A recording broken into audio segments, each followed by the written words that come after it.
Señora presidenta, señorías, en primer lugar quiero decir que no empezaré esta intervención afeándoles a ustedes, señores de Esquerra Republicana, que con 8 diputados pretendan la modificación de una ley orgánica. No les voy a empezar afeando que no hayan consultado con el resto de los grupos para llegar aquí con un acuerdo conjunto, como ustedes han hecho en la anterior toma en consideración de la proposición de ley. Respetamos la capacidad de iniciativa política de cada grupo parlamentario. La respetamos absolutamente. Nos parece que eso forma parte del principal de los derechos de los que tiene uno solo de los diputados de esta Cámara, de los 350. Y, por lo tanto, como les digo, aunque ustedes solo sean 8, sean un grupo minoritario, nos gusta mucho respetar a las minorías y les reconocemos su derecho a promover hoy esta reforma que afecta a una parte fundamental o esencial de una ley orgánica, la Ley Orgánica del Poder Judicial. Y además también les decimos, compartimos parte de la argumentación que motiva esta iniciativa. La compartimos, y ustedes lo saben, porque, fíjense, el pasado día 9, en la Comisión de Justicia, se llegó a un acuerdo muy mayoritario, del cual solo estuvo excluido el Partido Popular, para instar precisamente la modificación de la Ley Orgánica del Poder Judicial, que ustedes hoy traen aquí en forma de proposición de ley, y recuperar la jurisdicción universal que la reforma de marzo del 2014 el Partido Popular ha prácticamente negado. Por lo tanto, también hay un acuerdo en una comisión, pero, vuelvo a decir, respetamos su capacidad de iniciativa legislativa, como no podía ser de otra manera. Lo que nos gustaría es que los demás tengan también esa capacidad de respeto cuando son otros los que hacen su trabajo y cuando son otros los que utilizan su derecho de iniciativa legislativa. Mire, la reforma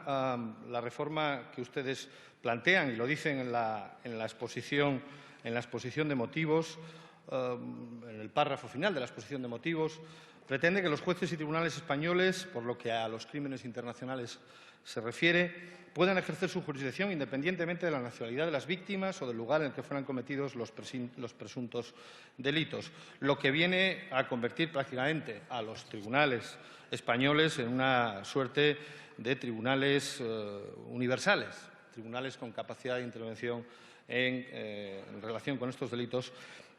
sin límites y sin cortapisas de ningún tipo. Nosotros eso le reconozco que nos provoca alguna sensación encontrada. Primero, evidentemente, que respecto, digamos, al tipo de delitos de los que estamos hablando, el primer principio, yo creo que el primer principio moral que tiene cualquier demócrata es que deben de perseguirse en cualquier sitio, en cualquier lugar y bajo cualquier condición. Pero también tenemos el choque con un principio, el principio de la realidad. El principio de la realidad, porque lo que no queremos, bajo ningún concepto también, es generar una frustración de personas que pueden pensar que los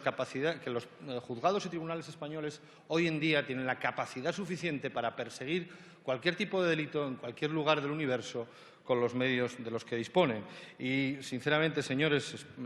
España y la Administración de Justicia española creemos que hoy no tiene esas capacidades. Hay 7, es el lugar donde más casos pendientes de resolución por cada 100 habitantes existen en la Unión Europea, son los superados por Italia, Portugal y Eslovenia, y donde la espera media de la resolución por demanda en un tribunal es más alta, de 500 días. Por lo tanto, nosotros creemos que lo que hay que hacer, y lo hemos trasladado así al acuerdo con el Partido Popular, es una reforma de nuestra Administración de Justicia y una inversión intensa en medios materiales y humanos. Y luego, en su caso, ya digo, exprimir hasta el límite las capacidades de nuestra Administración de Justicia. Pero, como les decía, sí compartimos digamos, el espíritu que anima esta reforma, que es, de alguna manera, revertir la que nos parece injusta reforma de marzo del 2014, perpetrada por el Partido Popular en solitario en aquella ocasión, y que venía a echar atrás la reforma de noviembre del 2009, que sí había sido una reforma pactada por un conjunto de partidos, por la amplia mayoría de esta Cámara, y que de alguna manera adaptaba la redacción del artículo 23 de la Ley Orgánica del Poder Judicial, a los criterios, digamos, de los países de nuestro entorno, a la jurisprudencia del Supremo, a la doctrina del Tribunal del Constitucional y también a lo que ya se ha citado aquí, a ese principio de subsidiariedad, un principio que de alguna manera condicionaba las competencias de nuestros órganos jurisdiccionales a que en otro país competente o en el seno de un tribunal internacional no se hubiera iniciado otro procedimiento de investigación por los mismos hechos. Es decir, lo condicionaba a la prejudicialidad penal, lo cual a nosotros en principio puede parecernos razonable. Se establecía además una serie de presupuestos, una serie de vínculos con nuestro país que a nosotros nos parece que eran lo suficientemente amplios como para permitir la persecución de estos delitos por los tribunales españoles en unas mínimas circunstancias, vuelvo a decir, que garantizasen esa conexión con nuestro país. Por lo tanto, a nosotros nos parece que lo más sensato y razonable sería el revertir esa inaceptable reforma de marzo del 2014 y volver a la situación anterior a la redacción existente del artículo 23 después de la reforma de noviembre del 2009. Esto fue exactamente lo mismo que defendimos hace escasamente 10 días en la Comisión de Justicia. Va a ser, por lo tanto, nuestra posición también en este debate. No vamos a bloquear la tramitación, no vamos a oponernos a la tramitación de esta proposición de ley, pero lo que sí le anuncio es que en el trámite de enmiendas trataremos de acomodar esta